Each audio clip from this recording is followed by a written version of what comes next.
Saludos queridos oyentes, este es el podcast Página 2 del diario La Prensa. Les saluda Mónica Palm en compañía de Rodrigo Noriega. Bienvenido, Rodrigo. Gracias, Mónica. Creo es obligatorio referirnos a la aprobación del paquete de reformas, o más bien a lo que ocurrió después de aprobadas estas modificaciones, con la protesta frente a la Asamblea la tarde-noche del pasado martes, en donde predominó el discurso homofóbico. Hace un momento, la Asamblea, a través de sus redes sociales, emitió un comunicado al país en el que dice reprochar toda declaración discriminatoria sin importar su procedencia. Cito textualmente: es por ello que pedimos disculpas por las declaraciones emitidas por un miembro de esta institución y comunicamos a la nación que todos los diputados tienen el derecho y el deber de participar del debate nacional. Deseamos aclararle a la población que el debate y las consultas ciudadanas sobre las reformas constitucionales aún no han culminado y la siguiente fase se iniciará en el mes de enero del año 2020. Rodrigo, aunque el comunicado de la Asamblea no lo menciona con su nombre propio, se refieren al diputado Jairo Salazar del PRD, quien tampoco parece haberse enterado de las disculpas de la Asamblea, porque él mantiene en su cuenta en Twitter varios mensajes en los que de alguna manera pues reivindica sus actuaciones de anoche. Yo creo, Mónica, que este es un momento de sinceramiento. Cuando los diputados están desesperados, están contra la pared, vemos realmente cómo son.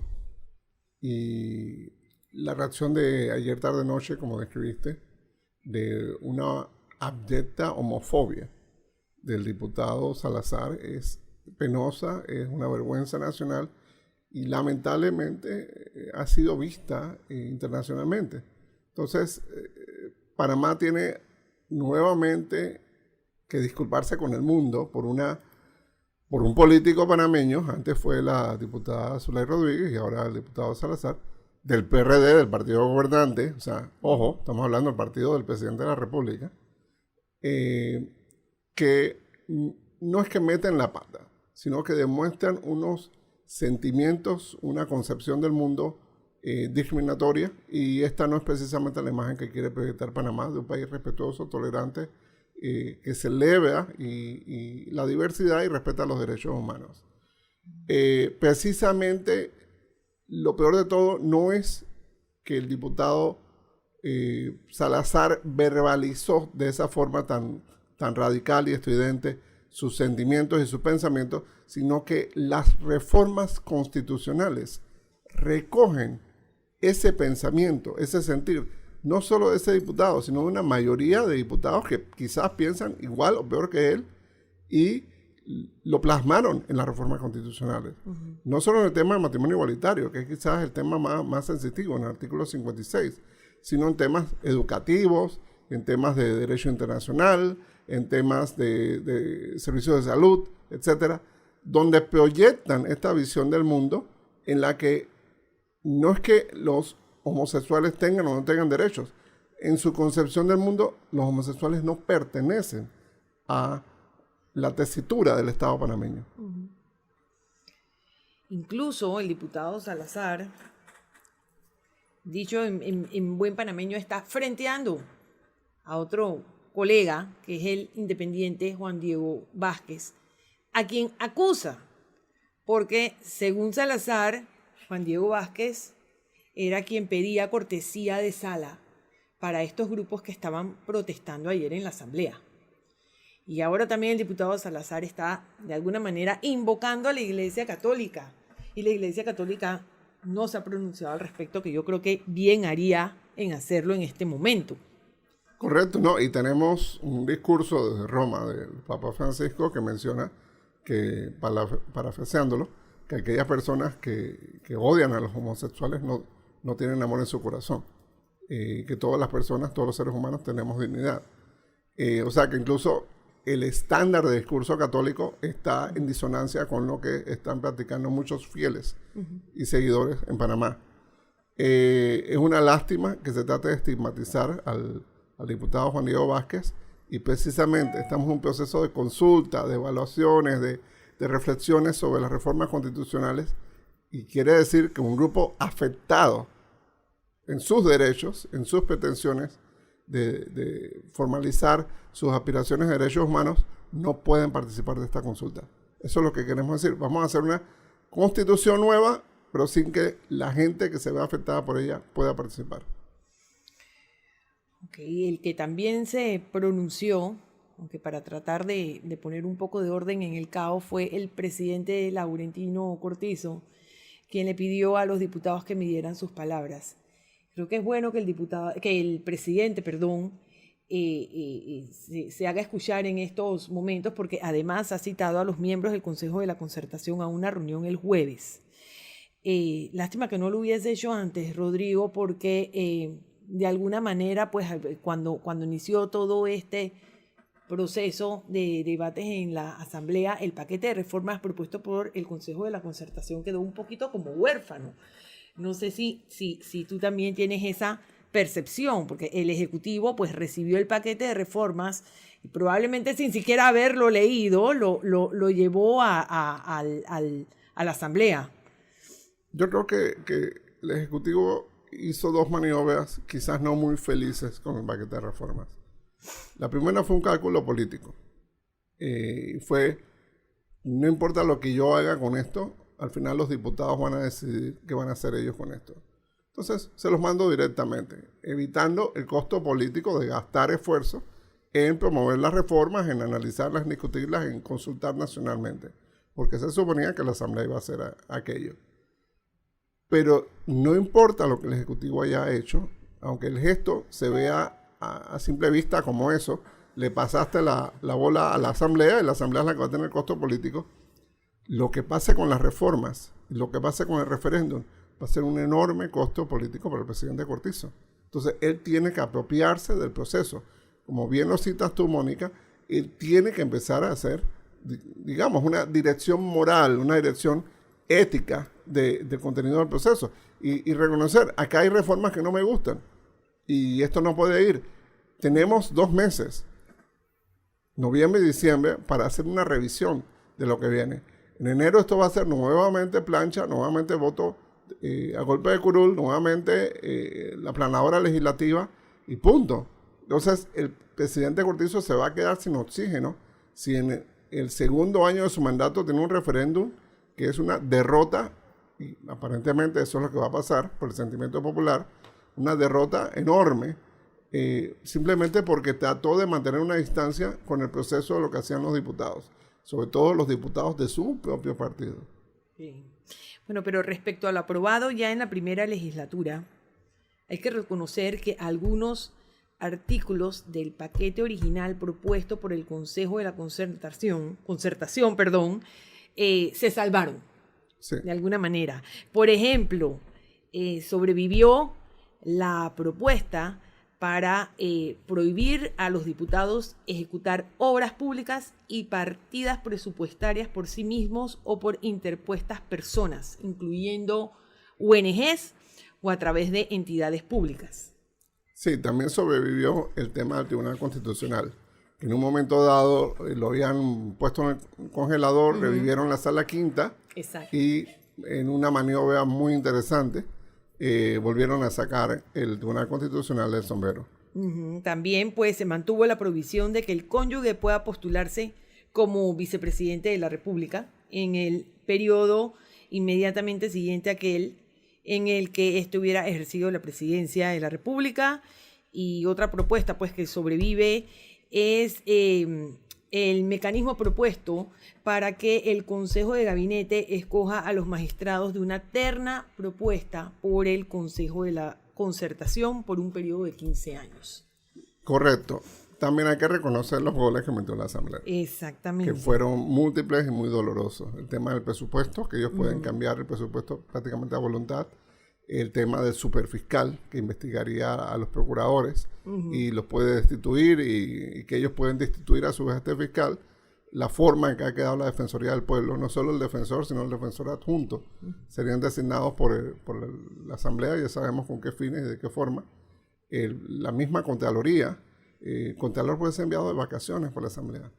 Lo mismo con un magistrado del Tribunal Electoral, puede ser enviado de vacaciones por la Asamblea. O sea, y los ministros, ¿no? Con el tema del veto y el cese de funciones, si así quisieran. Sí, entonces sale una constitución desbalanceada. Yo creo que obviamente los diputados tenían claro que el mensaje de la concertación era: ustedes son el problema y venimos a hacerles más difícil la vida, hacerles imposible la impunidad. Y bueno, ellos encontraron una puertita por la cual meter un elefante, en este caso en las reformas constitucionales. También han aprobado algunos artículos que no han explicado cómo van a hacer para cumplirlos. Por ejemplo, le están reconociendo funciones a los diputados suplentes, pero no han dicho en qué consisten estas funciones. También están reconociendo que es un deber del Estado, a través del Ministerio de Salud, garantizar todo el abastecimiento de medicamentos, insumos quirúrgicos, reactivos, equipos y otras tecnologías sanitarias. ¿Cómo piensan hacer esto posible? No, y ¿cómo lo vas a hacer viable? Significa que en la comarca vas a tener una máquina de resonancia magnética con un equipo permanente, o significa que vas a tener una logística de aviones, helicópteros, lanchas para llevarlo hasta la última isla, hasta la última montaña, hasta el último bosque. O sea, ¿cómo haces eso viable? Entonces, cuando estableces esos mandatos, terminas desvirtuando la Constitución. Hay otro artículo nuevo, iniciativa de los diputados, que es el de atribuirle a la Junta Directiva de la Caja del Seguro Social la posibilidad de nombrar y de remover al director y al subdirector de la Caja del Seguro Social. Eso ahora mismo es una función, pues, del Ejecutivo, que escoge al director y al subdirector, de una terna recomendada por la Junta Directiva de la entidad.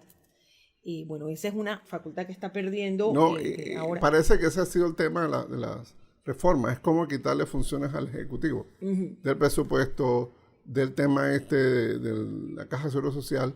Entonces hay una serie de temáticas donde de pronto el Ejecutivo quedó por fuera. Exacto. O sea, hemos pasado de tener una constitución donde se acusaba de que era demasiado presidencialista a una donde lo que ha quedado con estos superpoderes ha sido como que la Asamblea.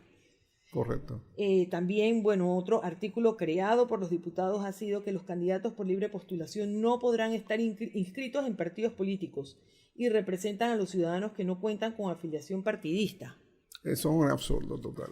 O sea, quiere decir que en la urna el candidato por libre postulación solo va a recibir votos de personas que no están inscritas en un partido. Eso es totalmente falso y ridículo. Esa es otra cosa que queda la duda, ¿cómo piensan hacer que esto sea viable? Y la eliminación de los circuitos plurinominales, que era una propuesta de la concertación. La concertación proponía pues que todos los circuitos fueran plurinominales, salvo los de las comarcas y la provincia de Darién. Eso quedó eliminado.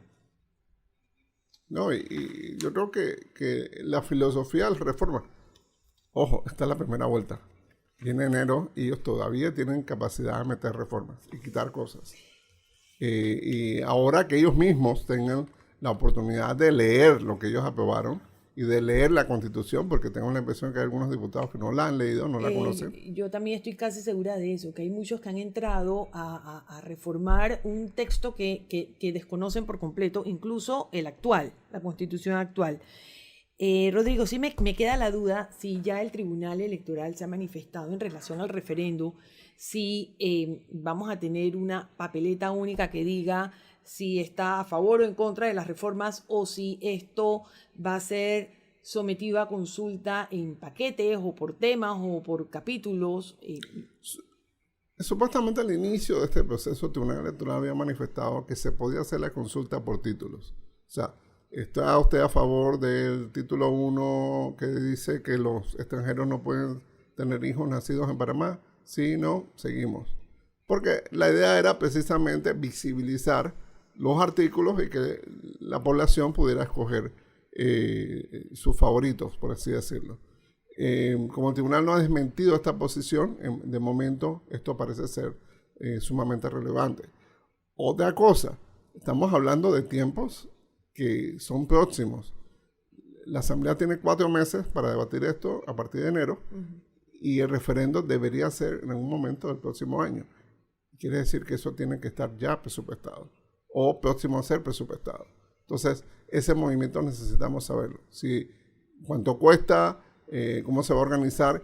Y esto está ocurriendo en paralelo con el proceso de reformas electorales que hace el Tribunal Electoral cada 5 años después de las elecciones, que es un año álgido de un debate político muy serio, muy intenso, entre partidos políticos, sociedad civil, candidatos a libre postulación y otras fuerzas que buscan democratizar el proceso político en Panamá. Entonces vamos a tener proceso de reformas constitucionales en paralelo con el proceso de reformas electorales.